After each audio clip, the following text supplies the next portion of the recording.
think very few people have a really good understanding of what all goes into making those on-the-field accomplishments a reality. And I think you guys are going to get a pretty good taste of that today. Alabama head coach Nick Saban.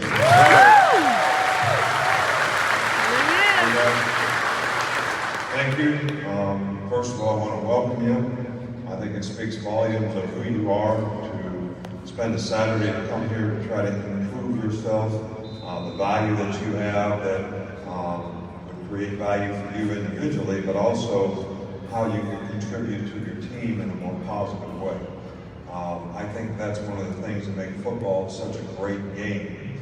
You know, you not only have to be responsible to do your job, because there's 11 guys out there, you got to be responsible to the other 10 guys that you're playing with too.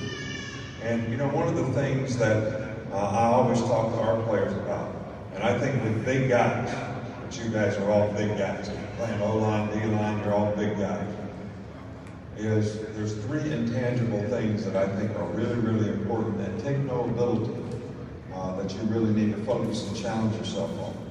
Is number one, giving 100% effort all the time. You know, finishing drills, running through the cone, all those things create the kind of habits that you need to be able to go out there and compete and do that in a game. You know, and it doesn't matter who you're playing, it doesn't matter what the score is, it doesn't matter if you're ahead in the game, behind in the game, playing a good team, playing a bad team, none of that matters. Whether it's hot outside, cold outside, none of that matters. When I was in the NFL for 8 years and I watched players, I watched the cut up of the player. I didn't know who you were playing against. I didn't know if it was a good guy or a bad guy. I didn't know what the score of the game was. I didn't know if you were ahead or behind. All right, so don't focus on those things. Focus on the things that you can control. And given effort takes no ability, it's something that you should challenge yourself to do. Second thing is having the mental toughness. You know, a camp like this is not about physical toughness. A camp like this is about mental toughness.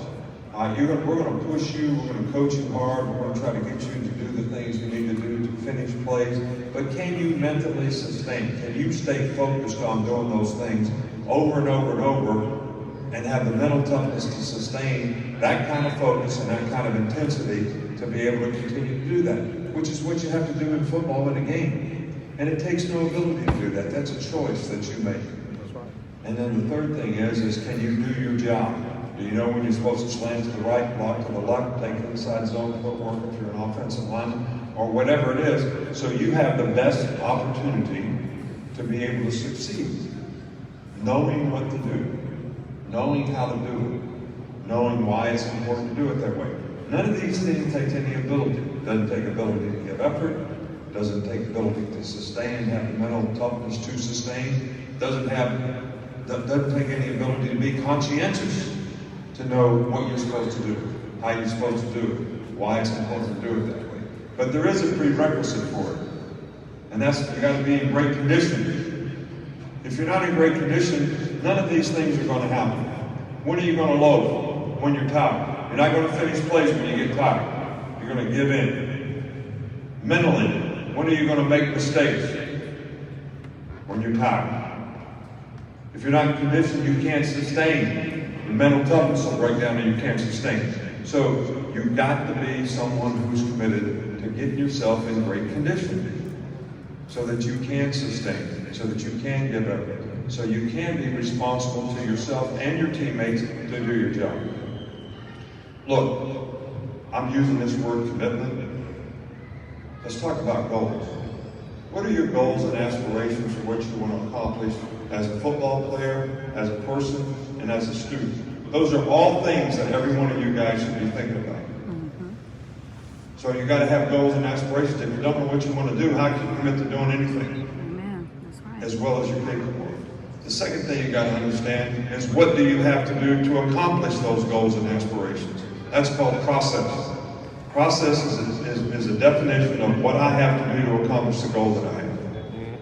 And then you got to move over here sideways and say, how do I have to edit my behavior to do it? You know, when Kobe Bryant was here, one of the players asked him, how did you score 60 points in the 82nd game of the season when you were 40 years old, coming off an Achilles tendon surgery? And he said, when I made a decision to play one more year, I knew how hard I was going to have to work. I had to work 8 hours a day for 365 straight days so that I could play that season. They don't put that part on ESPN. But when he made a commitment to play one more year, he knew what he was going to have to do and how much work it was going to take for him to be able to do it. And that's why he scored 60 points in the last game he ever played. Edit your behavior. If you continue to do things the way you've always done them, you're going to continue to get the same result. Guarantee you. Now that could be good if you get good results.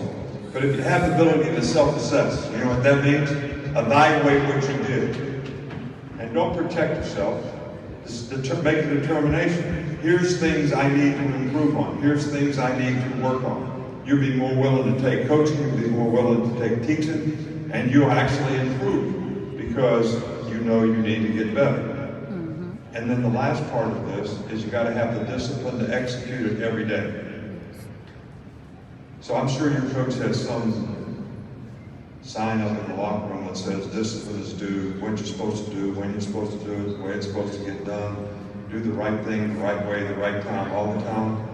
And those are great definitions of discipline. But I'm talking about self-discipline.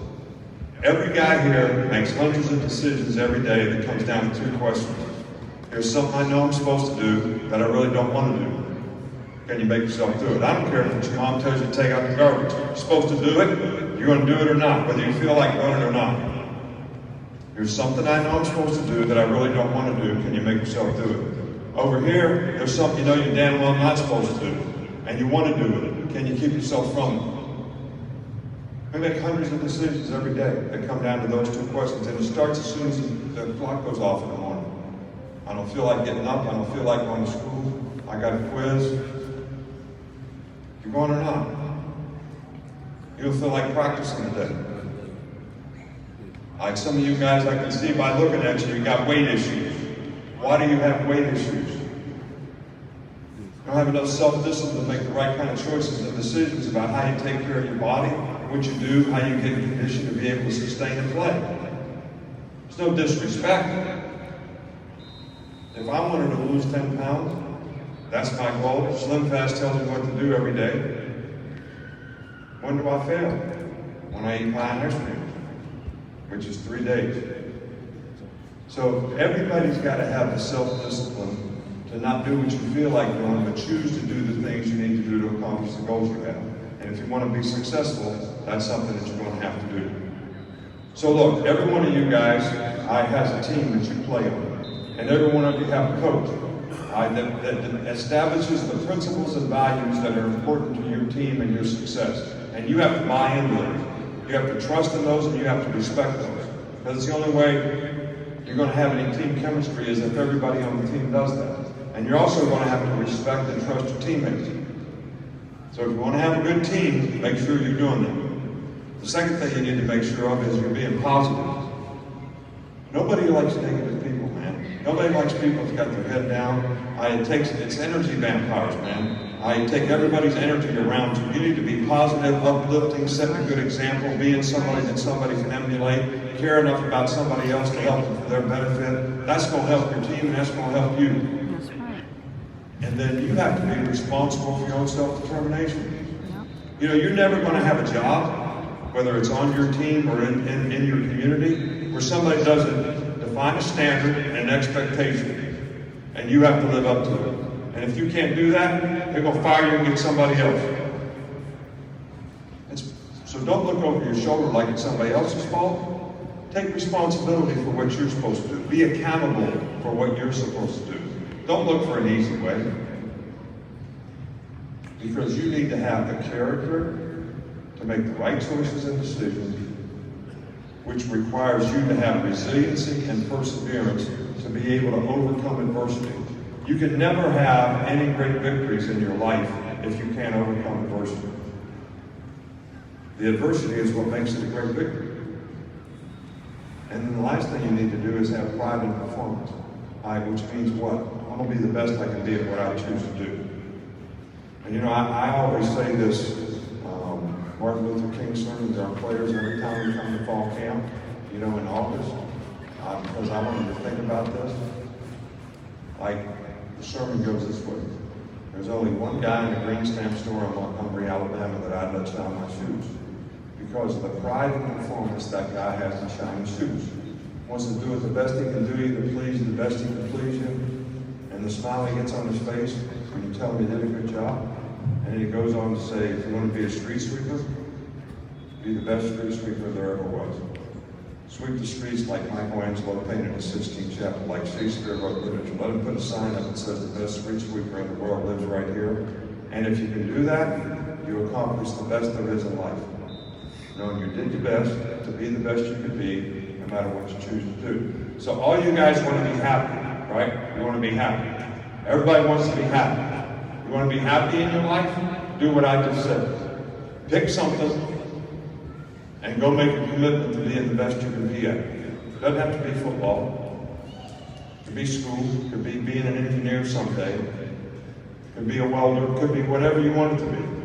All right, but when you pick it, you go be the best that you can be.